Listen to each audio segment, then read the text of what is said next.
বাচ্চা থেকে বড় সবারই পছন্দের একটি ডেজার্ট আইটেম হলো গাজরের হালুয়া। সেই গাজরের হালুয়ার রেসিপি আজকে আমি আপনাদের সাথে শেয়ার করছি। প্রথমেই আমি কিছু ড্রাই ফ্রুটস যেরকম কাজু বাদাম, আমন্ড, পেস্তা আর কিশমিশ নিয়ে নিচ্ছি। এরপর আমি ড্রাই ফ্রুটসগুলোকে একটি ছুরির সাহায্যে ছোট ছোট পিস করে কেটে নিচ্ছি। আপনারা চাইলে ড্রাই ফ্রুটস চপারের মাধ্যমেও এই প্রসেসটি করতে পারেন। তাহলে কি হয়, আপনাদের সময়টাও বেঁচে যায় আর ড্রাই ফ্রুটসগুলো খুব ফাইনলি চপড করা যায়। এখানে আপনারা দেখতেই পাচ্ছেন যে কাজু বাদাম আর আমন্ডটা আমি ছোট ছোট পিস করে কেটে নিয়েছি, আর পেস্তাটাকেও আমি ছোট ছোট পিস করে কেটে নিচ্ছি।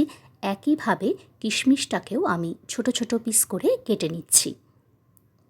ড্রাই ফ্রুটসগুলোকে ফাইনলি চপড করে নেওয়ার পর অন্যদিকে গাজরগুলোকে খুব ভালোভাবে ধুয়ে নিয়ে একটি পিলারের সাহায্যে গাজরের খোসাটা ছাড়িয়ে নিচ্ছি।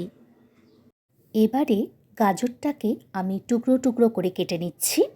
সব গাজরগুলো টুকরো করে কেটে নেওয়ার পর একটি গ্রেটারের সাহায্যে গাজরটাকে গ্রেট করে নিচ্ছি।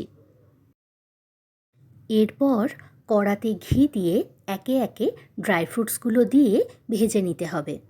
এখানে আমি কাজু বাদাম, আমন্ড আর পেস্তা দিয়ে ভেজে নিচ্ছি। একটু ভাজা হয়ে যাওয়ার পর কিশমিশ দিয়ে খুব ভালোভাবে ভেজে নিচ্ছি। এরপর ড্রাই ফ্রুটসগুলো একটি পাত্রে তুলে নিয়ে কড়াতে আবারও একটু ঘি দিয়ে দিচ্ছি। এবারে গ্রেট করে রাখা গাজরটা কড়ার মধ্যে দিয়ে দিচ্ছি। সমস্ত গাজরটা কড়ার মধ্যে দিয়ে দেওয়ার পর খুব ভালোভাবে এটিকে ভেজে নিতে হবে। খেয়াল রাখবেন গাজরের মধ্যে যেন কোনো কাঁচা গন্ধটা না থাকে। খুব ভালোভাবে ভেজে নেওয়ার পর যখন খুব সুন্দর একটা ভাজা গন্ধ বেরোবে, সেই সময় আগে থেকে জাল দিয়ে রাখা দুধটা আমি গাজরের মধ্যে ঢেলে দেব। দুধ আর গাজরটা খুব ভালোভাবে মিশিয়ে নেওয়ার পর আমি এর মধ্যে চিনি দিয়ে দিচ্ছি। চিনি দেওয়ার পর খুব ভালোভাবে নাড়াচাড়া করে নিয়ে আমি এর মধ্যে মিল্ক পাউডার দিয়ে দিচ্ছি। মিল্ক পাউডার দেওয়ার পর খুব ভালোভাবে সমস্তটাকে মিশিয়ে নিতে হবে। আপনারা এখানে মিল্ক পাউডারের জায়গায় খোয়া ক্ষীরও দিতে পারেন। এরপর এর মধ্যে ঘি ছড়িয়ে নিচ্ছি। ঘি দেওয়ার পর খুব ভালোভাবে নাড়াচাড়া করে নিয়ে এর মধ্যে এলাচের গুঁড়ো মিশিয়ে নিচ্ছি। আবারও সমস্তটাকে খুব ভালোভাবে মিশিয়ে নিয়ে এর মধ্যে ভেজে রাখা ড্রাই ফ্রুটসগুলো দিয়ে দিচ্ছি।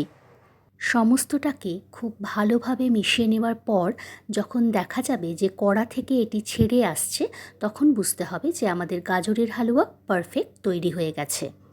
গাজরের হালুয়ার এই রেসিপিটি আপনাদের কেমন লাগলো অবশ্যই আমাকে জানাবেন। ধন্যবাদ।